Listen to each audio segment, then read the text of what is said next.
오늘 하나님께서 우리에게 주시는 말씀은 창세기 32장 23절부터 32절입니다. 기도수첩에는 짧게 나와 있지만 본문은 32장 23절부터입니다. 23절부터 32절까지 같이 합독하겠습니다.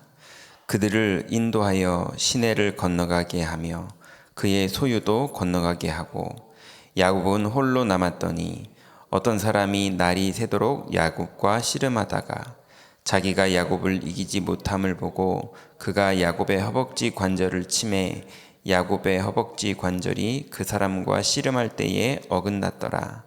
그가 이르되 날이 새려 하니 나로 가게 하라. 야곱이 이르되 당신이 내게 축복하지 아니하면 가게 하지 아니하겠나이다. 그 사람이 그에게 이르되 내 이름이 무엇이냐? 그가 이르되 야곱이니이다. 그가 이르되 내 이름을 다시는 야곱이라 부를 것이 아니요 이스라엘이라 부를 것이니 이는 내가 하나님과 및 사람들과 겨루어 이기었음이니라. 야곱이 청하여 이르되 당신의 이름을 알려주소서. 그 사람이 이르되 어찌하여 내 이름을 묻느냐 하고 거기서 야곱에게 축복한지라. 그러므로 야곱이 그곳 이름을 브니엘이라 하였으니 그가 이르기를 내가 하나님과 대면하여 보았으나 내 생명이 보존되었다 함이더라. 그가 브니엘을 지날 때에 해가 돋았고 그의 허벅다리로 말미암아 절었더라. 그 사람이 야곱의 허벅지 관절에 있는 둔부의 힘줄을 쳤으므로 이스라엘 사람들이 지금까지 허벅지 관절에 있는 둔부의 힘줄을 먹지 아니하더라. 아멘. 기도수첩 오늘 날짜를 보시면요, 산업인 야곱의 24라는 제목으로 하나님께서 오늘 우리에게 말씀을 주셨습니다.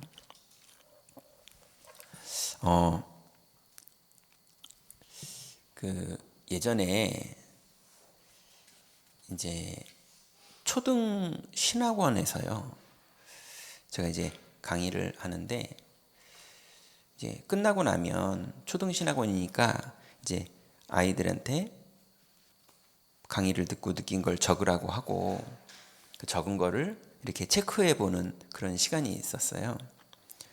근데 이제 여자아이 하나가 이제 강의 시간에 이제 별로 재미없었는지 이제 낙서를 빨간 볼펜으로 낙서를 이제 포럼지에다가 해놨더라고요. 포럼 적지도 않았어요. 포럼지에다 낙서를 하나 해놨어요. 삐뚤어진 거죠. 근데 그 낙서가 패턴을 이렇게 그려놨는데요, 이게 그냥 초등학생 수준이 아닌 거예요. 그래서 야, 너 뭐 하는 애냐? 그랬더니 태권도 선수래요. 그래가지고 야, 너 태권도 하기 참 아깝다. 근데 또 키도 크거든요. 그래서 또 태권도 하나 보다 그랬죠. 근데 야, 너 이렇게 보통 여자애들이 이렇게 사람 얼굴 그리거나 뭐 동물 그리거나 뭐 이러는데 패턴을 그렸거든요.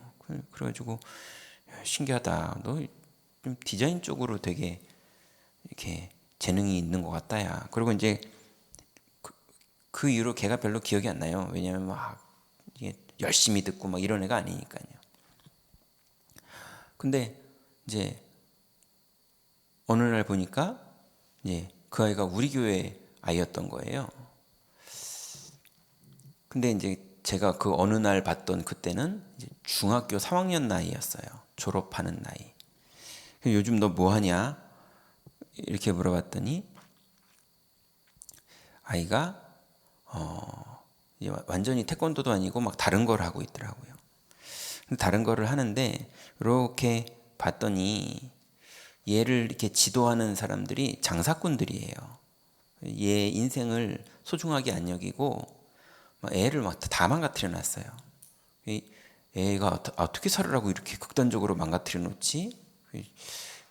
교육도 영적 문제 있는 사람이 가르치면 큰일 나는구나 싶을 정도로, 뭐 미국을 가야 된다고 그래가지고 애를 무슨 대회에 내보내야 된다 그러면서 무단결석을 학교에서 시켜가지고 애가 수업 일수가 모자라서 고등학교 진학이 어려울 정도로 애를 이제 좀 그렇게 한 거예요. 그래서 이제 봤는데 아이가 기본적으로 너무 괜찮아서 이제 저희 학교에 있는 선생님들 총동원을 해가지고 얘를 어떻게든 학교를 좀 고등학교를 보내주라 이랬더니 이제 법적으로는 안 되는 거예요. 그 정도로 애를 다 망가뜨려 놨어요. 근데 이제 연결해서 아는 고등학교 교장 선생님이 이제 또 아는 선생님한테 연결해주고 뭐 이래가지고 이제 그 학교에서 좀 멀리 있는 학교인데 얘를 받아주고 그 대신 이제 그 고등학교가 얘를 산업 디자인으로 이제 얘를 대학을 보내는 걸 할 수 있는 학교였어요. 또 학교가 이제 운영이 어려워지고 이래가지고요. 산업 디자인 그게 없어졌어요. 그래가지고 얘가 이제 가기가 되게 어려워진 거예요. 담당 선생님이 없어졌어요. 그런데 이 아이가 참 신기하다 싶을 정도로 하나 하는 게 있었어요. 그게 뭐였냐면 고등학생 아이가 우리 교회 믿음 좋은 랩런트들이 많지만 얘는 어디서 이걸 배웠지 싶을 정도로 수요 예배, 금요 기도회 이거를 꼬박꼬박 나오는 거예요. 고등학생 아이가요. 집이 교회 근처도 아니거든요. 오히려 엄마는 안 나오는데 얘는 계속 꼬박꼬박 나오는 거예요. 그러니까 자기가 뭔가 하느님 앞에 작정한 것 같은 거예요. 학교는 또 엄청 멀거든요. 왜냐하면 상황이 어려워서 그 근처 학교에 넣어보려고 했는데 되지가 않았고 뭐 아무튼 차 타고 1시간 반, 2시간은 가야 되는 그 정도 거리인데 이제 아이가 이제 항상 수요 예배 와서 예배를 드리고 집에 가고 금요 기도에 참석해서 예배하고 기도하고 집에 가고 이러더라고요. 제가 실수했죠. 한 번은 애를 팀 사역을 어떻게 했냐? 공부에 집중해라. 네 나이 때는. 네, 그렇게 말했거든요. 말도 안 듣더라고요. 계속 예배를 오는 거예요. 말 안 듣기를 다행이죠. 이 아이가 갈 수 없는 학교를 지나가게 됐고요. 당연히 이 아이가 기도하면서 자기만의 어떤 디자인 세계를 가지게 됐고요. 그러면서 이 아이의 길을 이제 멋있게 가고 있어요. 제가 이게 예배에 집중하는데 그리고 한 번 은혜 받고 집중하는 게 아니라 그거를 3년을 넘게 애가 지속을 하는데 거기에서 오는 하나님이 주는 큰 힘과 내용이 있더라고요. 그거를 조금 교회당까지 안 오면서 아이들이 할 수 있게 만든 게 랩넌트 저널이라는 기도 수첩인 거죠. 랩넌트용이거든요. 또 한 번은 제가 이제 어떤 대형 이제 엔터테인먼트 회사에서 거기에 있는 이제 연예인들하고 또 직원들 이런 사람들이랑 이렇게 말씀 사역을 같이 하고 있었는데 이제 어떤 친구 하나가 연결돼서 온 거예요. 근데 이제 별로 그 친구 그러니까 이게 속에 있는 내용들을 포럼하다 보니까 어떤 회사의 내부 사정이 자꾸 나오니까 외부 사람들이 오는 걸 꺼려하더라고요. 그러니까 이제 다른 친구 한 명이 그 회사의 모임에 오니까 이제 그쪽 회사 사람들이 좀 안 왔으면 좋겠다는 거예요. 그래가지고 이 친구를 이제 한예종 사람들이 모여서 이제 교수 뭐 이런 사람들, 강사, 그다음 학생 이런 사람들이 모인 모임에 이제 이 친구를 거기 불렀어요. 문화가 안 맞죠. 여기는 현대무용이고 뭐 이런 쪽이고 이 친구는 이제 작곡하는 친구거든요. 근데 이제 첫 번째 참여를 했는데 이 친구가 이제 뚱하니 앉아 있다가 야 이제 밥 먹으러 가자. 그래가지고 이제 밥을 사줬어요. 그랬더니 그 다음 주간에도 다락방 모임에 뚱하고 또 앉아 있더라고요. 아무 말도 없이 밥도 뭐 별 말 없이 그냥 그 있잖아요. 이렇게 마음문 닫고 얘기하는 거. 그래가지고 아유 오래 할 분위기가 아니구나 해가지고 끝났는데 다음 주간에 또 나타났더라고요.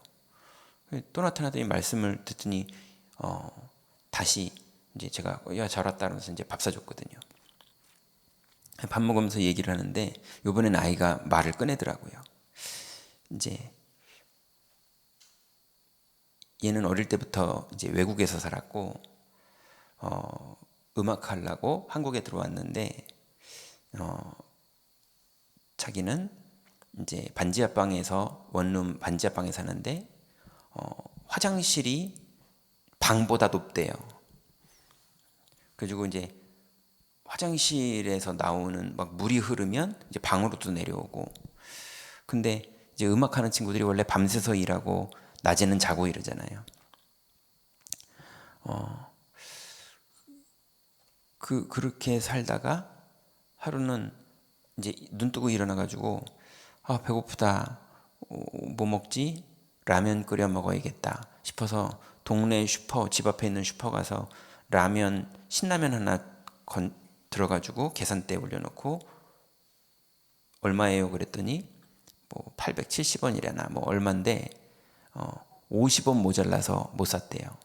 자기 전 재산으로 50원이 모자라가지고 라면을 이제 못 먹은 거예요. 이제 마침 그런 애를 제가 밥을 사준 거죠. 이제 자기가 그렇다 이렇게 얘기를 하는 거예요. 근데 이 아이가 그날 제가 지금 기억이 안 나는데 되게 은혜 받은 얘기를 하더라고요. 이 말씀이 되게 은혜가 있었나 봐요, 아이한테. 뭐 사정을 다 말하자면 너무 재밌는 스토리가 있는데요. 어쨌건 간에 지금 이 친구는 대형 음악하는 이제 회사에 이제 전속 작곡가로 돼 있고 또 계약할 때도 거기에만 매여 있지 않고 자기는 다른 많은 회사들도 곡을 넣을 수 있게 계약을 해서 지금은 뭐 너무 이제 유명한 많은 사람들의 노래가 이 친구 노래가 되게 많이 있는 이제 그런 작곡가로 지금은 이제 움직이고 있어요.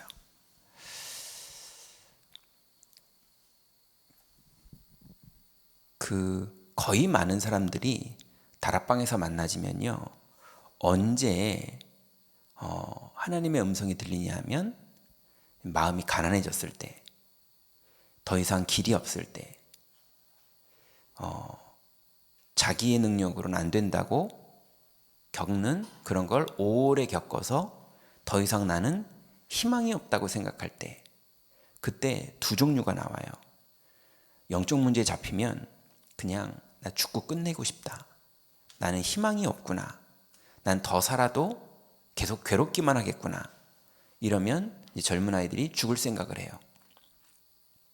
그런데 너무 힘들지만 죽고 싶다라는 생각이 안 드는 친구들이 있어요. 그 영적 문제가 안 온 거죠. 죽고 싶다는 생각이 안 온 친구들이 하나님 말씀을 들을 때 이제 말씀이 들려요. 말씀이 들리면 말씀이 붙잡아져요. 말씀이 붙잡아지면 그게 뇌에 남아요. 그 뇌에 남으면 어릴 때 기억 중에 여러분 남은 기억은 안 없어지잖아요. 그것처럼 뇌에 남은 말씀은 역사가 일어납니다. 반드시 보좌랑 통하게 돼 있고 성령이 역사하시기 때문에 반드시 역사가 일어나고 하나님 나라가 이루어지고 성령이 나에게도 역사하고 현장에도 역사하고 전체에도 역사하고 하나님이 하시는 일은 반드시 이루어져요. 왜 그럽니까? 말씀을 붙잡으면 역사가 일어나는 게 아니고요, 역사를 이미 하시기로 뜻을 정한 하나님이 정한 뜻을 미리 말해주는 걸 계시라고 말하기도 하고 언약이라고 말하기도 하고 약속이라고 말하기도 하고 성경이라고도 말합니다. 근데 그 약속을 우리가 모였을 때, 우리가 이렇게 모이잖아요. 모였을 때 예배를 하면 하나님이 거기에 말씀을 주십니다. 그걸 우리는 메시지라고 그러거든요. 네, 문자로도 메시지가 오잖아요. 보좌에서도 메시지가 옵니다. 예배할 때마다.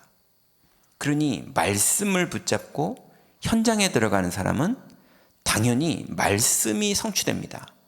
왜냐하면 하나님이 뜻을 정하신 것을 미리 말씀하신 거기 때문에, 그래서 계시라고 그러고 예언이라고 그러는 거기 때문에, 예언은 약속이기 때문에 반드시 이루어집니다. 우리 교회도 예언을 하죠. 예, 새벽 예배는 5시 반에 합니다 라는 예언을 했기 때문에 이 시간에 불도 켜지고 교회 오시면 문이 열려 있고, 예, 이게 왜 그럽니까? 그 약속이잖아요. 하나님의 약속은 반드시 이루어집니다. 그것도 주권이 하나님께 있어요. 그러니 이 말씀을 연달아 붙잡고 가는 사람은 흐름이 나옵니다. 계속 붙잡고 가는 사람은 흐름이 나와요. 흐름을 따라가는 사람은 미래가 보입니다.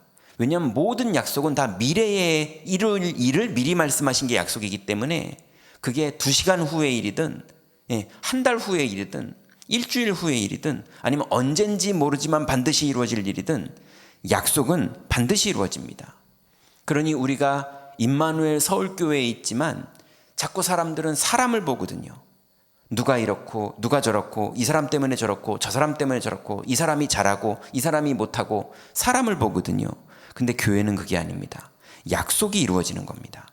그게 우리가 모여서 예배하는 이유, 추석 때 가족들이 모여서 예배하는 이유, 구역 예배 2밖에 없는데도 모여서 예배하는 이유, 약속을 하나님이 모일 때 주세요. 그 약속은 반드시 이루어집니다. 이게 어느 정도 강력하냐? 무당 전보다 강력합니다. 아니, 대통령도, 역대 많은 대통령들도 무당의 점을 따라 움직이잖아요.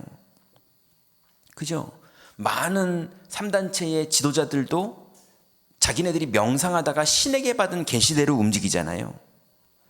그거를 움직여도 역사가 일어나는데, 피조물인 천사가 타락해서 만들어진 게 사탄이거든요.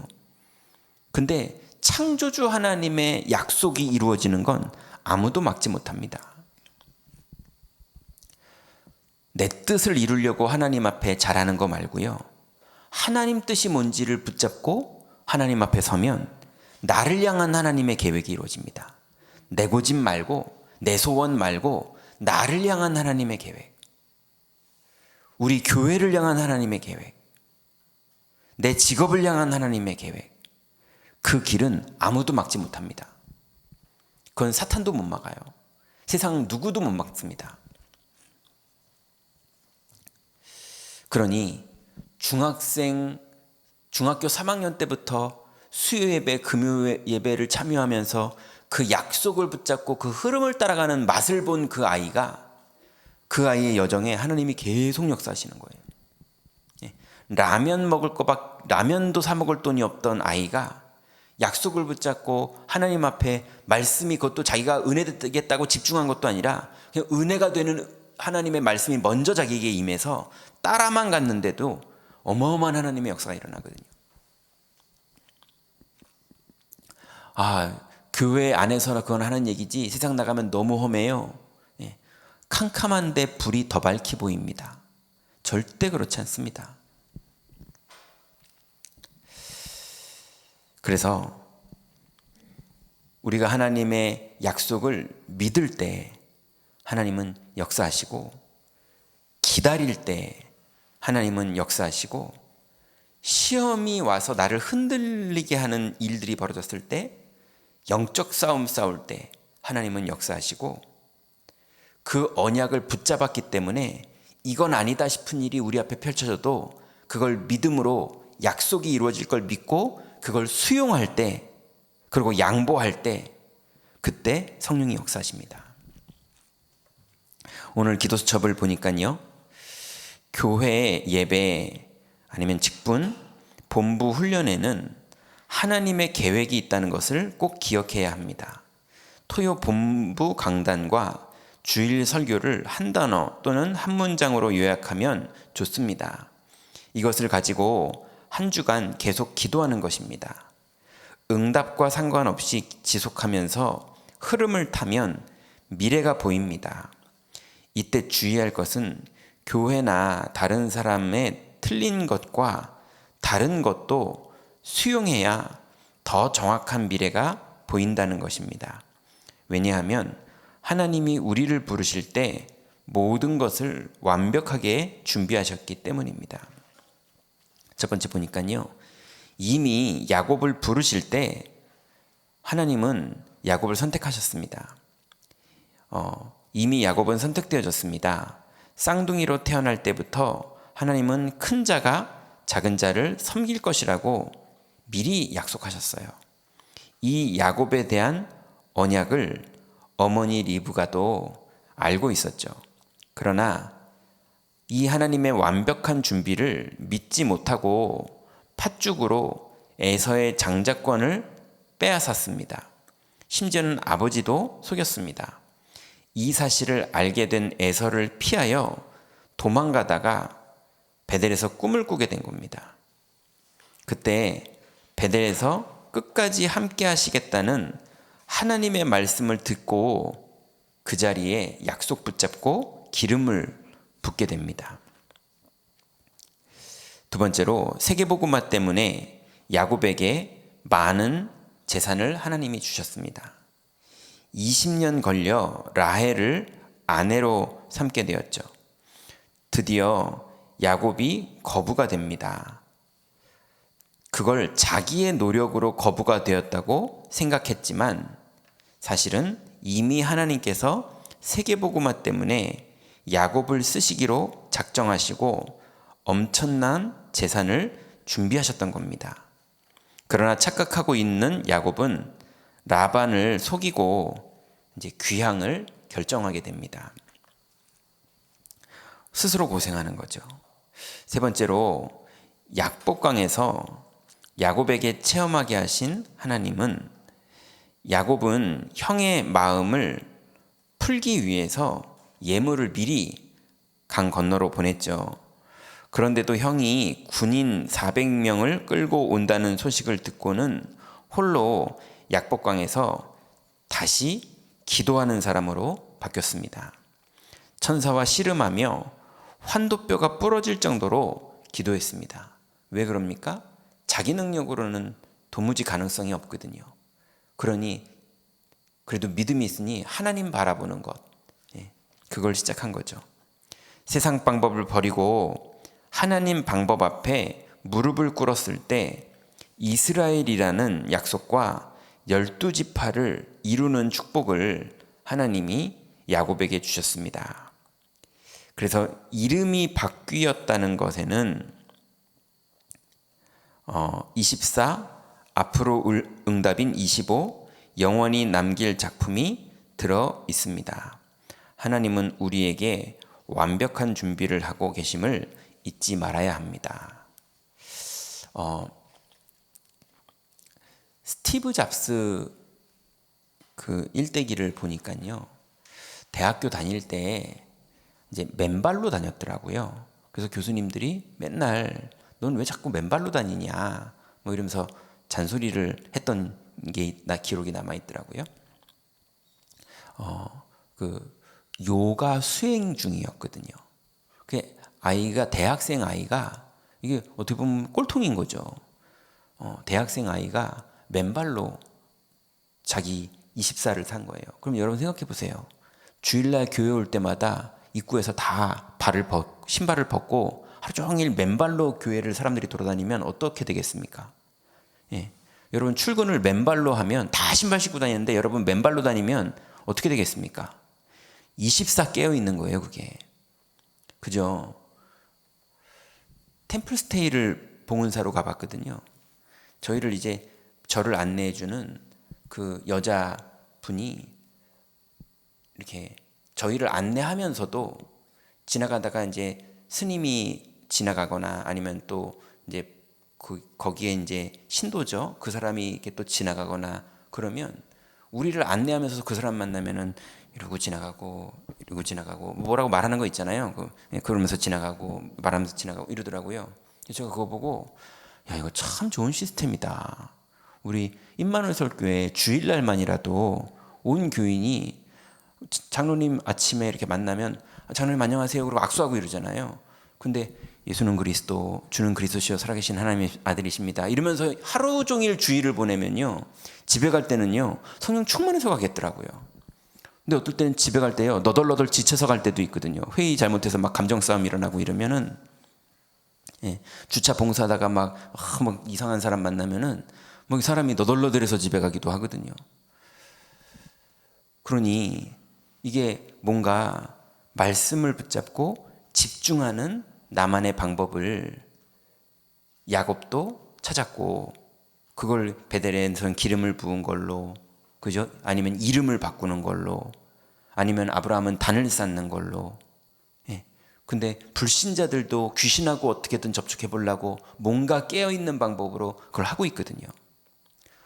오늘 하루 종일도 그리스도가 나의 주인 되시고 그분과 여러분의 방법으로 소통하시는, 그렇지만 분명한 건 약속을 붙잡고 소통하시는, 그래서 오늘도 정확한 단어 하나를 붙잡으시고 기도하시다가 하나님이 약속을 이루시는 하나님 나라를 풍성히 누리시는 축복의 하루가 되시기 바랍니다. 기도하겠습니다. 우리 언약기도, 기도수첩에 있는 언약기도 같이 읽겠습니다. 하나님께 감사드립니다. 하나님께서 이미 모든 것을 완벽하게 준비해 놓으신 사실을 믿는 눈을 열어주옵소서. 모든 불신앙과 세상 방법은 버리게 하옵소서. 말씀 붙잡고 홀로 하나님 앞에 서게 하옵소서. 하나님의 방법과 미래를 보게 하옵소서. 예수 그리스도 이름으로 기도합니다. 아멘. 기도하겠습니다. 하나님 감사합니다. 오늘도 우리가 주인으로 고백하지 못해도 주님이 주인이시니 감사를 드립니다. 그러니 주인이신 주님을 오늘도 주인으로 고백하고 살 수 있는 최고의 축복을 우리에게 허락하여 주옵소서. 그러므로 걸음마다 내 능력으로가 아니라 하나님의 능력으로 살게 하시고, 걸음마다 내 힘과 내 배경을 의지하기보다 하나님의 약속을 의지하게 하시고, 하나님 그러므로 약속 붙잡고 현장에 들어갈 때마다 보좌와 통하며 시공간을 초월하는 하나님 나라의 능력을 누리며, 하나님 이 축복이 237의 빛이 비춰지는 여정이 될 수 있도록, 그래서 우리의 업과 우리의 인생이 237과 맞아지고 치유와 맞아지고 렘넌트를 서밋으로 세우는 것과 맞아지는 오늘도 한 걸음이 진행될 수 있도록 주님 성령으로 역사하여 주옵소서. 예수 그리스도의 이름으로 기도드렸습니다. 아멘.